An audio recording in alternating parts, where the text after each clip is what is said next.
মৈশন মিয়ার বাজার কাপাসিয়া, তারপর আমরাইত বাজার থেকে এখন আমরা চলে যাচ্ছি সেই ঐতিহাসিক জলপাইতলা।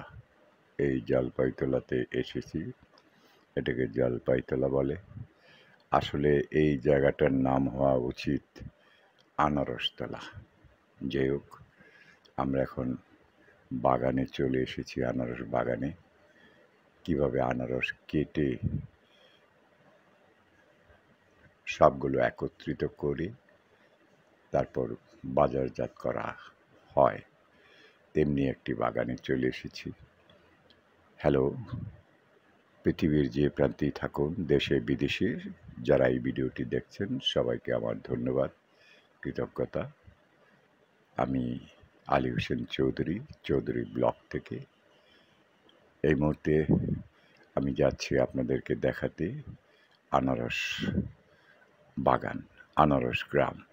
যে গ্রামটাই আনারসের গ্রাম বলে আমাদের এলাকায় পরিচিত, কাপাসিয়ায়, গাজীপুর, এখন বাংলাদেশে। সেই গ্রামটির নাম হলো লোহাদি গ্রাম। আপনারা অনেকেই জানেন, বাংলাদেশের গাজীপুর জেলার কাপাসিয়া উপজেলার এই লোহাদি গ্রাম। একসময় এখানে আনারসের তেমন একটা চাষ হতো না, কিন্তু এখন কিন্তু আপনি যখন রাস্তা দিয়ে যাবেন এই সবুজ অরণ্য পেরিয়ে, তখন রাস্তার দুপাশে আপনার শুধু চোখে পড়বে এই ধরনের আনারস গাছ। আনারস বাগান দেখতে গিয়ে এখানে একটা লটকন গাছ পেয়েছিলাম। এই লটকন গাছটি পৃথিবী থেকে বিদায় নেওয়ার পথে, তার পাতাগুলো ঝরে গেছে, কিন্তু ফলটা এখনো রয়েছে। আমি সেই আনারসের কথা বলছি। এই যে বাগানে পাশে, এই লটকন গাছের পাশে এই আনারস বাগান। কাঁঠালের জন্য বিখ্যাত এই কাপাসিয়া। সেই কাঁঠাল এখন মাত্র শুরু হয়েছে, পাকতে শুরু করেছে। এভাবে লোহাদি গ্রামের পতিত জমি বলতে এখন নেই, যেখানেই পতিত জমি রাস্তার পাশে, বাড়ির পাশে, সেখানেই এখন আনারস বাগ বা বাগান দেখতে পাওয়া যায়।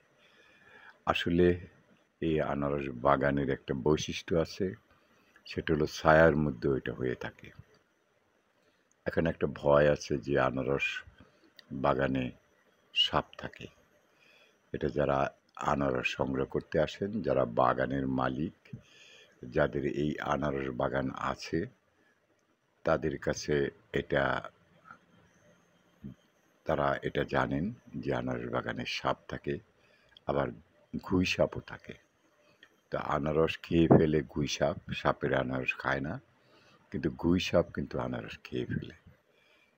তারপর এই অঞ্চলে দিনে অথবা রাতে এখনও দেখা যায় শিয়াল। শিয়াল আনারস খায় কিনা এই ধরনের কথা আমি এখনও শুনতে পাইনি, তবে গুই সাপ যে আনারস খায় এতে কোনো সন্দেহ নেই। তবে যেই পরিমাণে ক্ষতি হওয়ার কথা, আমি বাগানগুলো পরিদর্শন করে দেখেছি, আসলে তেমন ক্ষতি হয়নি বা হচ্ছে না। গুই সাপ বা মানুষ এই আনারস বাগান থেকে চুরি করে আনারস খাওয়ার যে একটা প্রবণতা, এটা কিন্তু এখানে মোটেই নেই। তবে বাগান থেকে আনারস কিনলে যদি আপনি সুযোগ পান, তাহলে একদম তাজা, কেমিক্যালসবিহীন এই যে আনারস বাগান থেকে আপনি কিনতে পাবেন, এবং দামটাও কিন্তু অর্ধেক। আমি আগের একটা ভিডিওতে বলেছিলাম যে যেটাকে জলপাইতলা বলা হয়, আসলে তো জলপাই তো ওখানে নেই, জলপাই গাছটাও নেই। সেখানে কিন্তু আনারসের জন্য বিখ্যাত সেই মোড়টা, যেটা আমি অতিক্রম করে এসেছি, আপনারা এই ভিডিওতে দেখেছেন।